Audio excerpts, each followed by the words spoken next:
Cinema ഭ്രാന്തനിൽ ഇന്ന് കൂടെ ഉള്ളത് നിർമ്മാതാവ് ജോബി ജോർജ് ആണ്. ജോബി ചേട്ടാ, വെൽക്കം ടു സിനിമാ ഭ്രാന്തൻ. Thank you. നിങ്ങൾക്ക് ഭ്രാന്തന്മാർക്ക് എല്ലാവർക്കും എൻ്റെ സ്നേഹാദരങ്ങൾ. പല തരത്തിലുള്ള പടങ്ങൾ എടുത്തപ്പോൾ ഇങ്ങനെയുള്ള ചില നോവുള്ള സിനിമകളും വേണം നമ്മുടെ ലൈബ്രറിയിൽ നിന്ന് തോന്നിയത് കൊണ്ടാണ് ഇവത്തെ കയറി പിടിച്ചത്. കിഷ്കിന്ധകാണ്ഡം വായിച്ചപ്പോൾ അതിനകത്തൊരു 4 എലമെൻറ്റുകൾ എന്നെ സ്ട്രൈക്ക് ചെയ്തിരുന്നു. ഈ സിനിമയ്ക്ക് ഒരു പ്രത്യേകത ഞാൻ പറഞ്ഞല്ലോ, അതിനകത്തൊരു നന്മയും തിന്മയും ഉണ്ട്, ചില കോൺട്രവേഴ്സീസ് ഉണ്ട്. But it is A beautiful movie. എല്ലാവർക്കും ഇഷ്ടപ്പെടും എന്നാണ് എൻ്റെ ഒരു വിശ്വാസം. മലയാളത്തിൽ ഏറ്റവും കൂടുതൽ ആഘോഷിക്കപ്പെടുന്ന രണ്ട് ക്യാരക്ടറുകളിലാണ്, ഒന്ന് ബിലാലും ഒന്ന് രാജൻ സക്കറിയയും. അത് രാജൻ സക്കറിയയുടെ ഓർഡർ ഞാനാ. നമുക്ക് വേണ്ടാത്തതെല്ലാം നമ്മൾ കത്തിച്ച് കളഞ്ഞേക്ക്, അത് തലയിൽ ചുമന്നുകൊണ്ട് നടക്കേണ്ടെന്നേ. ഈ ജാതി മതം ഒക്കെ പറഞ്ഞു പോകേണ്ട സമയം അതിക്രമിച്ചു. അതൊക്കെ വിടേണ്ട കാര്യം കഴിഞ്ഞ് മനുഷ്യനാകാൻ ശ്രമിക്കണ്ടേ. നമ്മളിൽ തന്നെയല്ലേ ദേവനെന്ന് ശ്രമിക്കും. സിനിമാ ഭ്രാന്തനിൽ ഇന്ന് കൂടെ ഉള്ളത് നിർമ്മാതാവ് ജോബി ജോർജ് ആണ്. ജോബി ചേട്ടാ, വെൽക്കം ടു സിനിമാ ഭ്രാന്തൻ. Thank you. നിങ്ങൾക്ക് ഭ്രാന്തന്മാർക്ക് എല്ലാവർക്കും എൻ്റെ സ്നേഹാദരങ്ങൾ. ഉറപ്പായിട്ടും. അപ്പം ഏറ്റവും പുതിയ വിശേഷം, നാരായണീൻ്റെ 3 ആൺമക്കൾ. ഞാൻ ചോദിക്കട്ടെ, ആസ് എ പ്രൊഡ്യൂസർ ഈ ഒരു സ്ക്രിപ്റ്റ് ചൂസ് ചെയ്യാനുള്ള കാരണം എന്തായിരുന്നു? ഞാൻ സ്ക്രിപ്റ്റിലേക്കല്ല, ഞാൻ ഈ സിനിമ ആക്ച്വലി തുടങ്ങുമ്പോൾ ഞാനതിൻ്റെ ഡിസ്ട്രിബ്യൂട്ടറും ഫിനാൻസറും ഓഡിയോ പാർട്ട്ണറൊക്കെ ആയിരുന്നു. കാലമോ പ്രകൃതിയോ പ്രപഞ്ചമോ ഇത് അവസാനം പ്രൊഡ്യൂസറാക്കി നമ്മളെ. ഞാൻ പ്രൊഡ്യൂസറാക്കിയപ്പോൾ സിനിമയുടെ ഒരു ഫസ്റ്റ് കോപ്പി ആയിരുന്നു. ഞാൻ ആ സിനിമ കണ്ടപ്പോൾ എനിക്കെന്തോ ഒരു ഇഷ്ടം തോന്നി. ഇഷ്ടം തോന്നാനുള്ള കാരണം, ഇതിനകത്ത് എവിടെയോ ഒരു പ്രത്യേക രീതിയിലുള്ള പ്രണയം പറയുന്നുണ്ട്. ആ പ്രണയത്തിനകത്തൊരു നന്മയും തിന്മയുമുണ്ട്. അതിൻ്റെ ആ രീതികൾ എന്നെ ഇഷ്ടപ്പെടുത്തി. 1. 2, എല്ലാ കുടുംബത്തിലും മക്കൾ ഉണ്ടെങ്കിൽ അവർക്ക് വ്യത്യസ്തമായ സ്വഭാവങ്ങളായിരിക്കും, അവരുടെ രീതികൾ. എൻ്റെ വീട്ടിൽ ഞാനൊരു മോനെ ഉണ്ടായിരുന്നുള്ളൂ. പക്ഷേ എൻ്റെ അപ്പൻ്റെ വീട്ടിൽ 10 മക്കളായിരുന്നു, 7 ആണും 3 പെണ്ണും. അപ്പോൾ അവിടുത്തെ ചില സംഭവവികാസങ്ങൾ, അവരുടെ ചേട്ടാനിയന്മാർക്കിടയിലുള്ള ആങ്ങളപെങ്ങന്മാരുടെ ഇടയിലുള്ള ചില രീതികളൊക്കെ ഞാൻ കണ്ടു ശീലിച്ചിട്ടുള്ളതുകൊണ്ട് ഇതൊക്കെ അതുമൊക്കെ ആയിട്ട് ഒരു കണക്ഷൻ തോന്നിയപ്പോൾ, സ്വത്ത് തർക്കം, ആ തർക്കം ഈ തർക്കം, അപ്പോൾ അതൊക്കെ നമ്മളെ കൂടുതൽ റിലേറ്റ് ചെയ്തപ്പോഴത്തേനെന്ന് ഓർത്തു. പിന്നെ അത് മാത്രമല്ല, നമ്മൾ കുറേ നാളുകളായിട്ട് നമ്മൾ പല തരത്തിലുള്ള പടങ്ങൾ എടുത്തപ്പോൾ ഇങ്ങനെയുള്ള ചില നോവുള്ള സിനിമകളും വേണം നമ്മുടെ ലൈബ്രറിയിൽ നിന്ന് തോന്നിയത് കൊണ്ടാണ് ഇവത്തെ കയറി പിടിച്ചത്. ഈ സിനിമയ്ക്ക് ഒരു പ്രത്യേകത ഞാൻ പറഞ്ഞല്ലോ, അതിനകത്തൊരു നന്മയും തിന്മയും ഉണ്ട്, ചില കോൺട്രവേഴ്സീസ് ഉണ്ട്. But it is A beautiful movie. എല്ലാവർക്കും ഇഷ്ടപ്പെടും എന്നാണ് എൻ്റെ ഒരു വിശ്വാസം. ഇപ്പം ഏറെക്കുറെ ന്യൂജൻ സിനിമകളുടെ ഒരു കാലമാണ്. പക്ഷെ ജോബി ചേട്ടൻ്റെ ഇപ്പം ലാസ്റ്റുള്ള സിനിമകൾ എടുത്തു നോക്കിക്കഴിഞ്ഞാൽ രോമാഞ്ചം ഒരു കൈൻഡ് ഓഫ് ഒരു ന്യൂജൻ സിനിമയായിരുന്നു എന്ന് തന്നെ വേണം പറയാനായിട്ട്. അതിനുശേഷം കിഷ്കിന്ധകാണ്ഡം ഇന്നത്തെ കാലത്തെ ആളുകൾക്ക് ഒരുപാട് ഇഷ്ടപ്പെടുന്ന, എല്ലാ ടൈപ്പ് ഓഡിയൻസും ഏറ്റെടുത്ത സിനിമയായിരുന്നു. അപ്പം ഈ സിനിമയിലേക്ക് വരുമ്പം ഇതൊരു ന്യൂജൻ സിനിമയായിട്ട് പറയാൻ പറ്റുമോ, അതോ എല്ലാ കാലത്തിലും ഒരേപോലെ സഞ്ചരിക്കാൻ പറ്റുന്നൊരു സിനിമയായിട്ട് പറയാൻ പറ്റുമോ? ഇതൊരു ന്യൂജനുമാണ്, ഓൾഡനുമാണ്. കാരണം എന്ന് വെച്ചാൽ ഇതിനകത്ത് ന്യൂജൻ കോൺസെപ്റ്റുമുണ്ട്, എന്നാൽ പഴമയുമുണ്ട്. ഇത് ആർക്കും റിലേറ്റ്. ഇനി തമാശ വിട്ടിട്ട് പറഞ്ഞാലേ, എന്താണ് new gen? Question. Please tell me, എന്താണ് താങ്കൾ ഉദ്ദേശിക്കുന്ന ന്യൂജൻ? ഇപ്പോഴത്തെ ഓഡിയൻസിന് ഇഷ്ടപ്പെടുന്ന, ചെറുപ്പക്കാർക്ക് വേണ്ടി ചെയ്യുന്ന സിനിമ. എങ്കിൽ നിങ്ങൾ ഉദ്ദേശിക്കുന്ന ന്യൂജൻ എന്താണെന്ന് എന്നെ പറയാൻ പറ്റുന്നില്ല. എനിക്ക് തോന്നുന്നു അങ്ങനെയെങ്കിലും ഇതായിരിക്കും ഏറ്റവും വലിയ ന്യൂജൻ. ഈ ന്യൂജൻ സിനിമ എന്ന് പറഞ്ഞിട്ട് ഇതിനൊരു 2ാം ഭാഗം വരുമെന്ന് എഴുതി കാണിക്കുകയും പിന്നെ അതിനൊരു ടൈലൻറ്റിൽ വീണ്ടൊരു ടൈലൻറ്റ് വരുന്നു, ഇതൊക്കെയാണ് ന്യൂജൻ എന്ന് എനിക്കറിയത്തില്ല. എനിക്ക് ഈ സിനിമ തോന്നിയത് ഒരു നല്ല സിനിമയായിട്ടാണ്. ന്യൂജനെന്നോ പഴയതെന്നോ ഒന്നും പറയുന്നില്ല. ഇതൊരു രസമുള്ള സിനിമയായിരിക്കും. ആരും ഇതിനെ മോശം പറയത്തില്ല. അതിനർത്ഥം ഇത് 100 കോടി കളക്ട് ചെയ്യുന്നു, 50 കോടി വരുമെന്നോ 25 കോടി വരുമെന്നോ 10 കോടി വരുമെന്നോ ഒന്നും ഞാൻ പറയുന്നില്ല. പക്ഷേ മലയാളത്തിലെ നല്ലവരായ പ്രേക്ഷകർ, ഇത് കാണുന്നവർ ഒരിക്കലും പറയില്ല ഈ സിനിമ ഒരു മോശം സിനിമയാണ്. അത് യൂത്തായാലും പ്രായമായവരായാലും മലയാളി കുടുംബ പ്രേക്ഷകരായാലും അവർ പറയും കൊള്ളാം എന്നേ പറയും. ബോർ എന്ന് പറയില്ല. ഇതാണ് എൻ്റെ വിശ്വാസം. ഇപ്പം ഈ ഓരോ സിനിമകളും ചൂസ് ചെയ്യുന്നത് ഇപ്പം ഞാൻ പറഞ്ഞ പോലെ ഇപ്പം കിഷ്കിന്ധാകാന്ഡം അതിലെ കൊമേഴ്ഷ്യൽ എലമെന്റിനെക്കാട്ടിലും കൂടുതൽ അതിലെ ത്രെഡിലായിരുന്നു, ആ സിനിമയുടെ ത്രെഡിലായിരുന്നു കാര്യമുണ്ടായിരുന്നത്. അപ്പം ശരിക്കും പറഞ്ഞാൽ ഏത് ആസ്പെക്റ്റിലാണ് ജോബി ചേട്ടൻ ഓരോ സ്ക്രിപ്റ്റുകൾ ചൂസ് ചെയ്യുന്നത്? കിഷ്കിന്ധാകാന്ഡം വായിച്ചപ്പോൾ അതിനകത്തൊരു 3-4 എലമെൻറ്റുകൾ എന്നെ സ്ട്രൈക്ക് ചെയ്തിരുന്നു. എഴുത്തുകാരൻ്റെ മാസ്മരികത അല്ലെങ്കിൽ ബാഹുൽ രമേശിൻ്റെ സ്ക്രിപ്റ്റ് ആയിരിക്കാം ചിലപ്പോൾ. അതിൽ ഒന്ന്, എനിക്ക് ഭയങ്കര ഇഷ്ടമാണ് നിലപാടുകളുള്ള സ്ത്രീകളെ. മനസ്സിലായോ? അതായത് പരിശുദ്ധ കന്യാമറിയം ഏറ്റവും നല്ല ഒരു ലേഡിയായിട്ടാണ് ഞാൻ, നിലപാടുകളുടെ രാജകുമാരിയായിരുന്നു എന്ന് വിശ്വസിക്കുന്ന ഒരാളാണ് ഞാൻ. അപ്പം ഈ കിഷ്കിന്ധാകാന്ഡത്തിനകത്ത് അപർണ ബാലമുരളി പറയുന്നൊരു ഡയലോഗുണ്ട്, മോള് കണ്ടതാണോ? കണ്ടതാ. അപ്പോൾ അതിനകത്ത് പറയുന്നത് I think I belongs to here. ഞാനൊരു യാത്രക്കാരിയല്ല, ഞാനും ഇവിടെയുള്ള ആളാണെന്ന് പറയുന്നൊരു കാര്യമുണ്ട്. അതൊരു വല്ലാത്ത നിലപാടല്ലേ ഇവരാ പറയുന്നത്. അത് വായിക്കുമ്പോൾ നമുക്ക് കുളിർ കൂരത്തില്ലേ? അത് ആ സിനിമയിലേക്ക് എത്തിപ്പെടാനൊരു കാരണമായി. 2, ഇന്ത്യയിലെ നല്ല ലോകത്തിലെ എല്ലാ പ്രശ്നങ്ങളും പരിഹരിക്കാൻ പറ്റും അപ്പപ്പിള്ളയുടെ ആ ഡയലോഗ് നമ്മുടെ മനസ്സിൽ വെച്ചാൽ. എല്ലാവർക്കും തുറന്ന് ചിരിക്കാൻ പറ്റും അപ്പപ്പിള്ളയുടെ ആ ഡയലോഗ് ഓർത്താൽ. എന്താണ്? നമുക്ക് വേണ്ടാത്തതെല്ലാം നമ്മൾ കത്തിച്ച് കളഞ്ഞേക്ക്, അത് തലയിൽ ചുമന്നുകൊണ്ട് നടക്കേണ്ട നീ. അത് വായിക്കുമ്പോൾ നമുക്ക് അതിനോട് ഇഷ്ടം തോന്നത്തില്ലേ? അതൊരു നിലപാടല്ലേ? വീണ്ടും നാരായണി പറയുമ്പം കിഷ്കിന്ധ വരുവാ മോള് കാരണ. വീണ്ടും അടുത്തത് അപ്പനെയൊക്കെ കെട്ടിപ്പിടിക്കുന്ന ആസിഫ് അലി. ഷോ,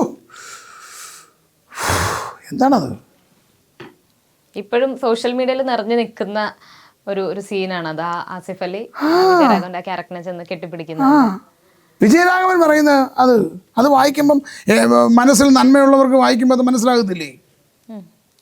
എനിക്കറിയേണ്ട ആരായാലും നിന്നെ ഒരു കുറ്റക്കാരനായി കാണാൻ എനിക്ക് സാധ്യതയും പറ്റില്ല. 2 ആരായാലും എനിക്ക് പ്രശ്നമാണ്. നമ്മളെല്ലാവരെയും തള്ളിക്കളയരുത്. ഓരോ അപ്പനും അമ്മയുടേക്കും ഉണ്ടാകുന്ന ഓരോ മക്കളും പ്രിയപ്പെട്ടവരാണ്. ഓരോ കുടുംബത്തിലെ ഓരോരുത്തരും പ്രിയപ്പെട്ടവരാണ്. താനും പ്രിയപ്പെട്ടവരാണ്. നമ്മളെങ്ങനെ അവരെ എടുക്കുന്നതെന്ന് ഓർത്തിട്ടാണ്. അതാണ് ഞാൻ പറഞ്ഞത്, നമുക്ക് പറഞ്ഞാൽ തീരാത്തായിട്ടൊരു പ്രശ്നമില്ല. ശത്രുതയിലൊന്നും ആവശ്യമില്ല. സ്നേഹിക്കുക. ഈ പറഞ്ഞ പോലെ ഒരു നിലപാട് ഈ നാരായണിയിലുണ്ട്, നിലപാടുകളുണ്ട്. അത് കണ്ടിട്ടായിരുന്നു കുറച്ചുകൂടെ പ്രൊഡക്ഷൻ. അതെ, അതായത് ഇവിടെ നടക്കാൻ പറ്റാത്തൊരു കാര്യം ഒരു പ്രത്യേക ഈ ജാതി മതം ഒക്കെ പറഞ്ഞു പോകേണ്ട സമയം അതിക്രമിച്ചു. അതൊക്കെ വിടേണ്ട കാര്യം കഴിഞ്ഞ് മനുഷ്യനാകാൻ ശ്രമിക്കണ്ടേ? നമ്മളിൽ തന്നെയല്ലേ ദേവനും അസുരനും. നിങ്ങൾക്ക് ദേവനുമാകാൻ നിങ്ങൾക്ക് അസുരനും. എന്തിനു വേണ്ടി നമ്മളിതൊക്കെ പറയുന്നു? ഇതിനകത്ത് ഒരു ഇന്റർകാസ്റ്റ് മാരേജ് ഒക്കെ ഉണ്ട്. I love that point. അങ്ങനെയാണ് നാരായണന്റെ പിന്നെ റിലീസ് ഡേറ്റ് പെട്ടെന്നൊരു ചേഞ്ച് വന്നത്. റിലീസ് ഡേറ്റ് ചേഞ്ച് ചെയ്ത് ഞാൻ വളരെ ആത്മാർത്ഥമായിട്ട് പറയാം, എനിക്ക് മമ്മൂക്ക പടമായിട്ട് യുദ്ധം ചെയ്യാൻ താല്പര്യമില്ല. മമ്മൂക്ക പടം പക്ഷെ അടുത്ത ആഴ്ച. അതെ, എന്നാലും എനിക്കിത് ഇത് നല്ലത് തമ്മിലടിക്കാൻ എനിക്ക് പറ്റത്തില്ല. അതുകൊണ്ട് മാറ്റിയത്. അടുത്ത മാസം ഫെബ്രുവരി ഞാനും അപ്പുറത്ത് മമ്മൂക്കയായിട്ട് ഞാൻ നിഴലിൽ പോലും മമ്മൂക്കയുടെ ആയിട്ട് അങ്ങനെ എനിക്ക് താല്പര്യമില്ല. നമ്മൾ ഇനി മാർക്കറ്റിങ്ങിന് ഇറങ്ങുമ്പോൾ പല രീതികളും ഉപയോഗിക്കുമല്ലോ. അപ്പം അത് പാടില്ല. I don't want it. തോറ്റാലും ജയിച്ചാലും നമ്മൾ അടിച്ചു കളിക്കണല്ലോ, ഇല്ലേ? ജയമോ തോൽവിയൊക്കെ ദൈവത്തിന്റെ കയ്യിലാണ്. പക്ഷെ നമ്മൾ യുദ്ധത്തിന് ഇറങ്ങുമ്പോഴത്തേന് നമ്മൾ സടകുടഞ്ഞെഴുന്നേൽക്കണ്ടേ? ഇപ്പൊ മമ്മൂക്കയെ പറ്റി പറഞ്ഞുകൊണ്ടാണ് ഒരുപാട് ഈ ചോദ്യം കേട്ടിട്ടുണ്ടാവും എനിക്കറിയാം. കസബ 2 അപ്ഡേറ്റ് എന്തെങ്കിലും? കസബ 2 ഗംഭീര സിനിമയായിരിക്കും. നമ്മളാ സിനിമ ചെയ്യും. എപ്പോഴത്തേക്കായിരിക്കും മലയാളത്തിൽ ഇറങ്ങിയ ഏറ്റവും നല്ല 2 ക്യാരക്ടറുകൾ, ലോകത്തിൽ എവിടെ ചെന്നാലും ചോദിക്കുന്ന 2 ക്യാരക്ടറുകളാണ്. ഒന്ന് ബിലാൽ, ഒന്ന് കസബ രാജൻ സക്കറിയ. മലയാളത്തിൽ ഏറ്റവും കൂടുതൽ ആഘോഷിക്കപ്പെടുന്ന രണ്ട് ക്യാരക്ടറുകളിലാണ് ഒന്ന് ബിലാലും ഒന്ന് രാജൻ സക്കറിയയും. അത് രാജൻ സക്കറിയയുടെ ഓർഡർ ഞാനാ. അപ്പൊ രാജൻ സക്കറിയ ഇരിക്കട്ടെ അവിടെ 2 or 3 ഒക്കെ ആയിട്ട്. അപ്പൊ അത് ഉടനെ നമ്മൾ പ്രേക്ഷകർക്ക് കാണാൻ പറ്റുമോ? ഈ വർഷമോ അല്ലെങ്കിൽ അടുത്ത വർഷമോ? കണ്ടിരിക്കും, കാണിക്കും. ഒന്നും അങ്ങോട്ട് വിട്ടു പറയാറായിട്ടില്ല. അത് പണിപ്പുരയിലാ നീ. സ്ക്രിപ്റ്റിംഗ് ഒക്കെ ശരിയാവും, കണ്ടോ? എല്ലാം സസ്പെൻസാ. അതെ, നമ്മൾ ഇപ്പം ലാലേട്ടനൊപ്പമുള്ള ഒരു സിനിമ ഇതുവരെയായിട്ട് അങ്ങനെ കണ്ടിട്ടില്ല. എനിക്ക് ഭയങ്കര ആഗ്രഹമാണ്, സ്വപ്നമാണ്, നടത്തും. ദൈവം, പ്രകൃതി, പ്രപഞ്ചം എന്ന് ഞാൻ വിശ്വസിക്കുന്നു. വിധി നടക്കുമെന്നേ ആകാരിക്കരുത്. ഇത് കഴിഞ്ഞിട്ടുള്ള ഇനിയും സിനിമ ഏതാണുള്ളത്? നാരായണന്റെ മൂന്നാൺമക്കൾ രഞ്ജി പണിക്കർ കഥാ തിരക്കഥ സംവിധാനം സംഭാഷണം ചെയ്യുന്ന ഫഹദ് ഫാസിൽ നായകനാകുന്ന സിനിമയാണ് ഒന്ന്. രണ്ടാമത്തത് ഒരു സിനിമ ഇങ്ങനെ പ്ലാൻ ചെയ്തിട്ടുണ്ട്. അൾത്താര ഗോപാലൻ എന്നാണ് പേര്. പിന്നെ വേറൊരു സിനിമ നമ്മൾ എടുത്തു വെച്ചിട്ടുണ്ട്, ടൈറ്റിൽ ഇട്ടിട്ടില്ല. അത് ഇച്ചിരി കഴിയുമ്പോഴത്തേനും അതിൻ്റെ കാര്യങ്ങൾ പറയാം. ഇപ്പം ഇതിലെ സംവിധായകൻ നോക്കിക്കഴിഞ്ഞാൽ ശരൺ വേണുഗോപാൽ ഒരു നാഷണൽ അവാർഡ് വിന്നറാണ്. അതേപോലെ തന്നെ ഒരു ഫീച്ചർ ഫിലിം ഫസ്റ്റ് മൂവിയാണ്. അപ്പോൾ ആസ് പ്രൊഡ്യൂസർ എങ്ങനെയാണ് ജോബി ചേട്ടൻ്റെ അടുത്ത് ഒരു സിനിമ അല്ലെങ്കിൽ ഒരു കഥയായിട്ട് പിച്ച് ചെയ്യേണ്ട ഒരു പ്രോസസ്സ്? നല്ല സിനിമയും നല്ല കഥയുമായിട്ട് വന്നാൽ നമ്മൾ രണ്ട് കൈ നീട്ടി സ്വീകരിക്കും. പിന്നെ അപ്രോച്ച് ചെയ്യേണ്ടത് വളരെ ശാന്തമായിട്ട് അവിടെ വരിക, സംസാരിക്കുക, ഓഫീസിൽ നേരെ എത്തി, അത്രയല്ലാതെ വേറെ എന്തായിരിക്കുന്നത്. പിന്നെ നിങ്ങൾ ഉപാധികളും ആറ്റിറ്റ്യൂഡുമായിട്ട് അങ്ങോട്ട് വരരുത് ദയവായി. നിങ്ങൾ ദയവായി ഓർക്കേണ്ട ഒരു വലിയ കാര്യമുണ്ട്. മലയാള സിനിമയിൽ ഞാൻ മനസ്സിലാക്കിയെടുത്തോളം ഏറ്റവും കൂടുതൽ പൈസ കളഞ്ഞിട്ടുള്ള ഒരു പ്രൊഡ്യൂസറാണ് ശ്രീ ഗുഡ് നൈറ്റ് മോഹൻ. അദ്ദേഹത്തെയൊക്കെ നമ്മൾ ശരിക്കും പറഞ്ഞാൽ ആരാധിക്കുകയാണ് ചെയ്യേണ്ടത്. ഗുഡ് നൈറ്റ് മോഹൻജി പറഞ്ഞ ഒരു വലിയ മഹത്തരമായ കാര്യമുണ്ട്. നമുക്ക് ഇഷ്ടപ്പെട്ട കഥ, ഇഷ്ടപ്പെട്ട സംവിധായകനെ വെച്ച്, ഇഷ്ടപ്പെട്ട നായകനും നായികയെ അഭിനയിച്ച് നമുക്ക് ഇഷ്ടപ്പെട്ട വെള്ളിയാഴ്ചയോ വ്യാഴാഴ്ചയോ സിനിമ റിലീസ് ചെയ്യാൻ പറ്റത്തില്ല. സിനിമ സംഭവിക്കുന്നതാണ്. അതുകൊണ്ട് അത് മനസ്സിൽ ആഗ്രഹിച്ച് വേണം അങ്ങോട്ട് വരാൻ. ഹറി ബറി കൂടി വന്നാൽ ഒന്നും നടക്കത്തില്ല. സിനിമ എനിക്കിഷ്ടമാണ്, സിനിമ എനിക്ക് ഭയങ്കര ഇഷ്ടമാണ്. ഗുഡ്വിൽ എൻ്റർടൈൻമെൻറ്റ്സ് എന്ന് പറഞ്ഞ സ്ഥാപനം സിനിമ പിടിക്കാൻ വേണ്ടിയോ സിനിമയുമായി ബന്ധപ്പെട്ട കാര്യങ്ങൾ ചെയ്യാൻ വേണ്ടിയിട്ട് മാത്രമാണ്.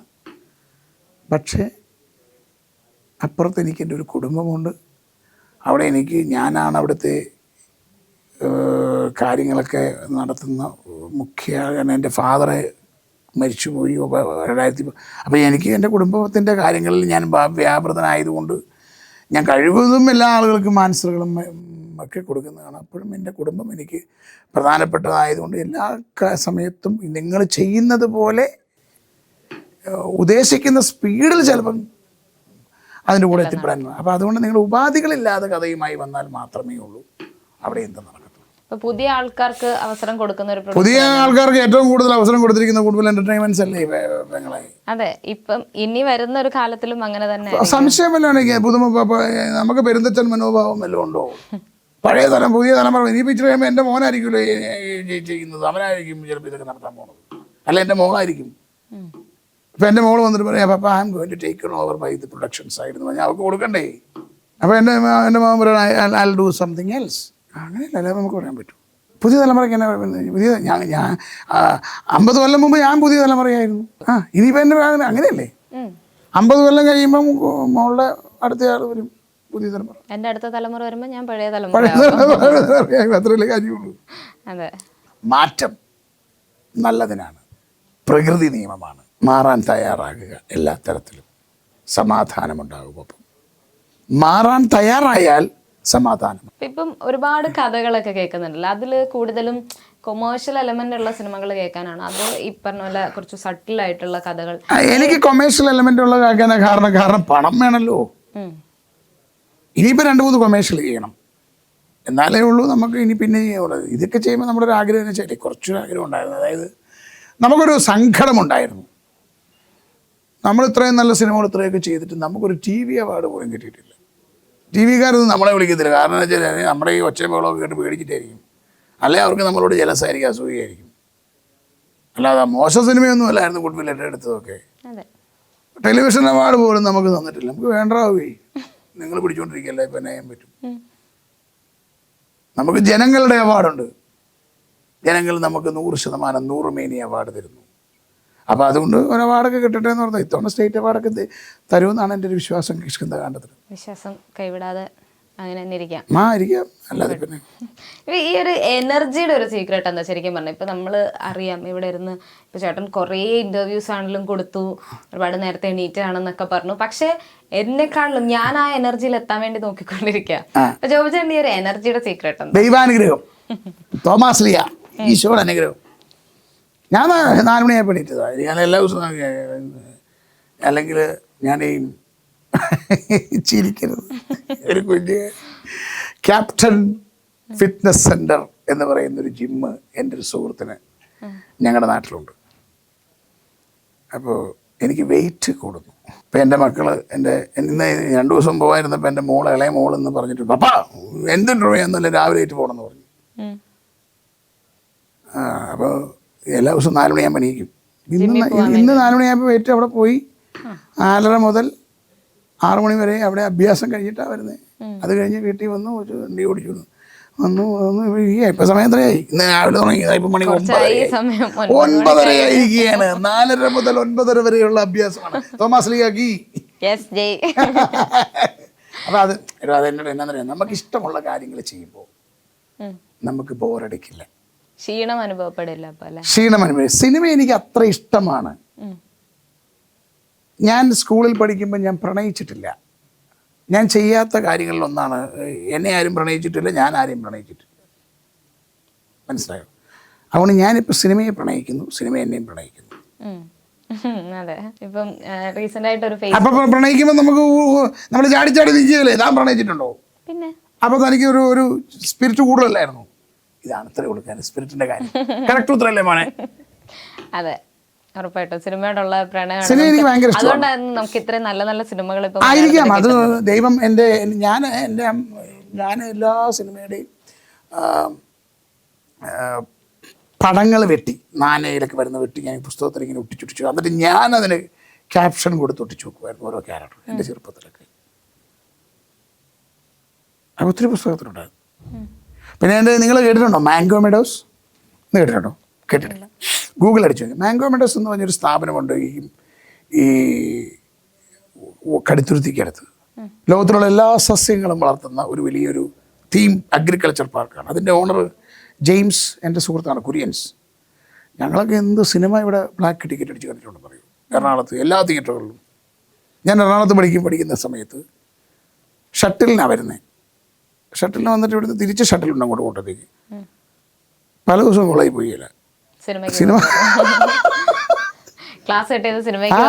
ഇഷ്ടമുള്ളതാണ്. അന്ന് പോലെ സിനിമ ഇഷ്ടമാണ്. ഈ സിനിമ ഇത്രയും ഇഷ്ടപ്പെടുന്ന ആൾക്കാർ കൂടുതലും ഡിറക്ഷനിലേക്കായിരിക്കും തിരിയുക. പക്ഷെ ജോബി ചേട്ടൻ പ്രൊഡക്ഷനിലേക്ക് തിരിയാനുള്ള ഒരു കാരണം എന്തായിരുന്നു? ഡിറക്ഷൻ ഒരു താല്പര്യം ഉണ്ടായിരുന്നു അങ്ങനെ? അതെ, അങ്ങനെ ഒരു സത്യം പറയാമെങ്കിൽ എനിക്ക് അങ്ങനെ ഒരു ആഗ്രഹം തോന്നിയിട്ടില്ല. പക്ഷെ ചില ഐഡിയാസ് ഒക്കെ മനസ്സിൽ തോന്നാറുണ്ട്. പക്ഷെ അങ്ങനെ എനിക്ക് തോന്നിയിട്ടില്ല, ചിന്തിച്ചിട്ടില്ല അല്ല അങ്ങനെ. പക്ഷെ ഞാൻ വേണ ഒരു വെല്ലുവിളി ഏറ്റെടുക്കാൻ കേട്ടോ. If you want, I don't have no problem. Maybe I can try. I don't know. Maybe may not be. Let's see what's going to happen. ദൈവം അനുഗ്രഹിക്കട്ടെ. അല്ല, പെട്ടെന്ന് തോന്നിയതാണ്. അതായത് ഇപ്പം ഗുഡ് വിൽ എന്റർടൈൻമെന്റ്സിന്റെ പ്രൊഡക്ഷനിൽ വരുന്ന സിനിമകൾ നോക്കിക്കഴിഞ്ഞാൽ തന്നെ ആ സിനിമയുടെ ക്വാളിറ്റിയും എല്ലാം വെച്ചിട്ട് ഈ പ്രൊഡ്യൂസർ ഒരു സിനിമ ഡയറക്റ്റ് ചെയ്താൽ എന്തായിരിക്കും? അല്ല മോളെ, അങ്ങനെ ദൈവത്തിനൊരു വിധി ഉണ്ടെങ്കിൽ അതൊക്കെ പറയാതെ ഇനി എൻ്റെ ഡയറക്ടർ സുഹൃത്തുക്കളോട് എനിക്ക് ശത്രുവായി മാറും. അതുകൊണ്ട് അങ്ങനത്തെ ആഗ്രഹങ്ങളൊന്നും എനിക്കില്ല. ഞാൻ ഈ സൈഡിൽ കൂടെ പോട്ടെ. എന്നെ ചവിട്ടുപടി ഇരുത്തിയാൽ മതി. നിങ്ങളൊക്കെ അകത്തിരുന്നോളൂ, എന്നെ തള്ളി താഴെ. റീസെന്റ് ആയിട്ട് ഫേസ്ബുക്കിൽ പോസ്റ്റ് ഉണ്ടായിരുന്നു, മഹേഷ് നാരായണൻ ഇപ്പൊ സംവിധാനം ചെയ്യുന്ന സിനിമയുടെ സ്ക്രിപ്റ്റ് വായിച്ചു, ഒരുപാട് എന്നോട് കഥ പറയാൻ വന്നിരുന്നു. വായിച്ചിട്ടു ശേഷം എന്നെ കഥ പറഞ്ഞ് ഞാൻ ചെയ്യാനിരുന്ന സിനിമയാണ്. സൂപ്പർ സിനിമയാണ്, ഗംഭീർ സിനിമയായിരിക്കും. നമ്മൾ കുറെ നാൾ കഴിഞ്ഞിട്ട് ബിഗ് ഗെയിംസ് മമ്മൂട്ടി മോഹൻലാൽ ഒന്നിക്കുന്ന അവര് കുറെ എത്ര കാലം കഴിഞ്ഞാലും അവരില്ലാത്ത മലയാള സിനിമയില്ല. മലയാള സിനിമയുടെ എഴുത്തച്ഛന്മാരായിരിക്കും അവർ. ഒരുപാട് എക്സ്പെക്ടേഷൻ ഉള്ള ഒരു സിനിമയായിട്ട് ഇപ്പം ഇരിക്കുകയാണോ? അതെ അതെ, അത് ഞാൻ ചെയ്യാനിരുന്ന പടമായിരുന്നു. ഇപ്പോഴെൻ്റെ ആഗ്രഹം ആ സിനിമയുടെ ഒരു ഭാഗമാകണമെന്നാണ്. എങ്ങനെ ആ സിനിമ നമ്മുടെ തിയേറ്ററിൽ കളിക്കണമെന്ന് ഞാൻ ആഗ്രഹിക്കുന്നു. അതുകൊണ്ട് ഗുഡ് വിൽ എന്റർടൈൻമെന്റ്സ് ഒരു മൾട്ടിപ്ലക്സ് പടം നോക്കിയിരിക്കുകയാണ്. എത്രയും പെട്ടെന്ന് പണി തീർത്ത് ആ സിനിമ റിലീസ് ചെയ്യുമ്പോൾ നമ്മുടെ തിയേറ്ററിൽ കളിക്കണമെന്ന് ആഗ്രഹം. മൾട്ടിപ്ലക്സ് എവിടെയാ വരുന്നത്? കോട്ടയം. കോട്ടയം തന്നെ. കൊച്ചിയിലേക്ക് ഉണ്ടാവുമോ? അതിവിദൂരമല്ലാതെ നമ്മളെ കൊണ്ട് ചെയ്യാന്നൊക്കെ നമ്മൾ ചെയ്യും. സിനിമയായിട്ട് ഇങ്ങനെ സൈഡിൽ കൂടെ ഒക്കെ പോകണം, കടം മേടിക്കാതെ പോകണമെന്നുള്ളതാണ്. നാരായണീന്റെ 3 ആൺമക്കൾ. മോള് കാണണം, ദയവായി കാണണം. ഉറപ്പായിട്ടും. കണ്ടാൽ മാത്രം പോരെ, കണ്ടിട്ട് അഭിപ്രായം എഴുതിയിടുകയും വേണം. ഉറപ്പായിട്ടും ഞാൻ വീഡിയോ ചെയ്തിടും, റിവ്യൂ വീഡിയോ ചെയ്തിടും.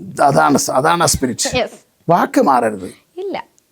ശരി. എന്നാലും സിനിമാ ഭ്രാന്തന്റെ പേജിൽ നാരായണന്റെ 3 ആൺമക്കളുടെ ഒരു റിവ്യൂ ഉണ്ടായിരിക്കും. യെസ്, ഉറപ്പായിട്ടും. ദൈവം നിങ്ങളെ സമൃദ്ധമായി അനുഗ്രഹിക്കട്ടെ. Happy new year. Happy 2025 cinema ഭ്രാന്തനും കുടുംബത്തിനും ഒരു നല്ല വർഷമായിരിക്കട്ടെ. സാജിദ് യാഹിയ ഏറ്റവും നല്ലൊരു സിനിമ ഡയറക്റ്റ് ചെയ്യട്ടെ. ഇഷ്ടംപോലെ കാശുണ്ടാക്കട്ടെ. എനിക്ക് വേണ്ടി പ്രാർത്ഥിക്കുക. ഞങ്ങൾക്ക് വേണ്ടിയും പ്രാർത്ഥിക്കും. നിങ്ങൾക്ക് എപ്പോഴും അവന് ഞാൻ നമ്മുടെ പുള്ളി എനിക്ക് ഭയങ്കര ഇഷ്ടമുള്ള ഒരാളാണ്. ഞങ്ങൾ തമ്മിലൊന്നും യോജിച്ചിട്ടില്ല, ഞങ്ങൾ തമ്മിൽ യോജിക്കാൻ ശ്രമിക്കുന്നുണ്ട്. പ്രണയം നടക്കട്ടെ. യെസ്. എന്നാലും thank you so much Joby ചേട്ടാ. സിനിമ വലിയൊരു വിജയമാവട്ടെ എന്ന് തന്നെ ആശംസിക്കുന്നു. ആൻഡ് ഗുഡ് വിൽ എന്റർടൈൻമെന്റ്സിന്റെ ബാനറിൽ ഇതുപോലുള്ള ഒരുപാട് നല്ല സിനിമകൾ ഇനിയും പ്രതീക്ഷിക്കുകയാണ്. അതിൽ ഞങ്ങൾക്കും അതിൻ്റെയൊക്കെ ഒരു ഭാഗമാവാൻ പറ്റട്ടെ. ദൈവം അനുഗ്രഹിക്കട്ടെ. God bless you. Thank you. മോനെ ഹാപ്പി അല്ലേ?